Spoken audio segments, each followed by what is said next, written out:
it's really hard to tell why it's taking place more so in Bexar County than in other locations. Investigations are now underway after a violent couple of weeks at local drinking establishments. Good evening. Thank you for joining us. I'm Elisa, Amigo. And I'm Robert Price. And another update tonight to a trash dump situation on the west side. The piles had been sitting on the street for almost a month, and now you can see from the video they've finally been cleaned up. An inspector visited the property on Wednesday. Neighbors say the trash created a hazard for kids walking by. Now, some of the items included mattresses, wooden boards, and even needles right there on the ground. Thank you, Camilla. Well, the financial advisor that Tim Duncan says swindled him out of $20 million is now facing federal charges. The belief is that Mr. Banks went to other investors and said Tim Duncan's an investor. So I suspect that and have reason to believe that other athletes were induced to invest in different investment portfolios.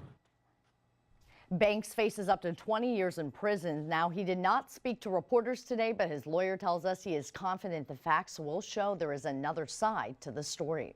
A flash flood watch is in effect for parts of Kansas tonight. This is what it looked like in Hayesville this morning. One family said they woke up to several feet of water in their basement. One of their mattresses was even floating. Look at that car there. Well, the flash flood watch is in effect until tomorrow morning. A local nonprofit university is stepping up to help displaced students at ITT Technical Institute. Earlier this week, ITT announced the closure of all campuses, including several right here in San Antonio. Today, hundreds of volunteers picked up hammers and nails to celebrate a big anniversary for Habitat for Humanity. It is the organization's 40th year providing affordable homes for low-income families. Today, they partnered with the city's housing authority to begin construction on 5 homes in Hope Village, a developing neighborhood on the west side. Organizers say in its 40-year history, 990 homes have been built right here in San Antonio.